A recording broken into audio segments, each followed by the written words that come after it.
ship tonight, still destroyed, so many cities are. How'd this happen? Well, some of our biggest corporations, publicly traded corporations, paid for this. Why? Well, we're not gonna get into motive here, but we gotta tell you, a lot of those companies are richer than they've ever been, coming out of lockdowns and riots, both of which they supported. An analysis in the Washington Post found that 45 out of the 50 largest companies in the country have turned a profit since March, in some cases big profits. The top executive at Nike, John Donahoe, put it this way, quote, "These are times when the strong can get stronger." The CEO of a gaming hardware company said something similar, quote, "With all that's happening around the world, it's really unfortunate, but it's made the gaming the largest entertainment medium in the world." Now, this does seem unfair. The smallest businesses are destroyed, owners sometimes killed. But if you ask Kamala Harris, BLM is on the right track. They did the right thing. Small businesses are gone in a lot of places, including in our nation's capital. The big corporations are fine, so Kamala Harris is content. The brilliance and the impact of Black Lives Matter and their brilliance in conceiving it,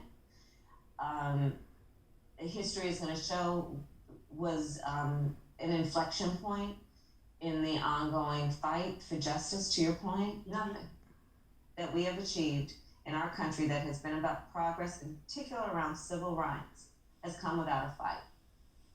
Victor Davis Hanson is a senior fellow at the Hoover Institution. We're happy to have him on tonight. Professor, trying to see the bigger picture here, and it didn't escape our attention that the biggest companies are richer than they've ever been, while their competition has disappeared in a lot of cases. Is there a connection? Yeah, I think the connection with BLM is relevant too, according to what Vice President-elect apparently Harris has said. BLM, remember, Tucker, was founded by neo-Marxists, three of them, Garza and Tometi and Cuellar's. And they said that it was during the Trayvon Martin disaster, tragedy, whatever you want to call it. They became the funnel for corporate largesse, kind of this generation's replacement of Al Sharpton and Jesse Jackson.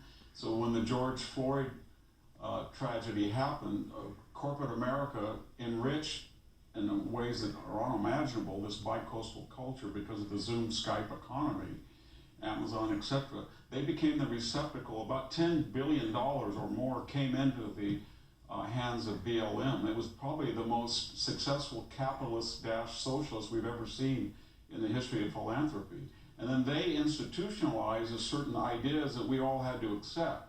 Critical legal theory, that old white men made laws that don't have to be followed because they were innately oppressive.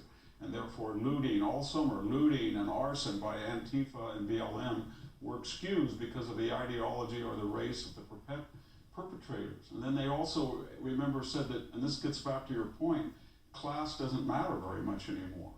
Ideology and race matter. So we're in this ridiculous situation that Oprah is a victim, or Jay-Z is a victim, or Kareem Abdul-Jabbar is a victim, but an out-of-work coal miner in Appalachia is not, or a truck driver in Reno is not. And then they kind of hijacked American history. They kind of said that the founding was in 1619, which was not true. And we're deplatforming, Time Magazine deplatformed Helen Keller of all people. San Francisco is renaming a school because Abraham Lincoln, who really saved the Union and stopped slavery, is somehow a racist because he's not perfect by our standards. And it's going to continue. This is the most frightening period in my life, and I think it's reminiscent of the McCarthy period. And I just don't think we can let it happen. I know that my father grew up in poverty, and he flew 40 missions in a B-29 over Japan, and his cousin who was adopted was killed, my namesake, on Okinawa. And I'm just not ready to accept that those two good men were racist by virtue of their skin color, and they fought for a racist country that was inherently flawed. That's where we are, and unless people speak out, it's going to be perpetuated. Each, according to our station, says you're not, BLM, going to hijack the totality of American history because it's not perfect. It's good. It doesn't have to be perfect. It's better than the alternative, and that's what it's about. And it's very disturbing to hear these stories tonight about intolerance. I just hope we can speak out, all of us. That's one of the most stirring summations I've heard in a long time. Victor Davis Hanson, thank you for that. And you're right, speaking out is the only solution.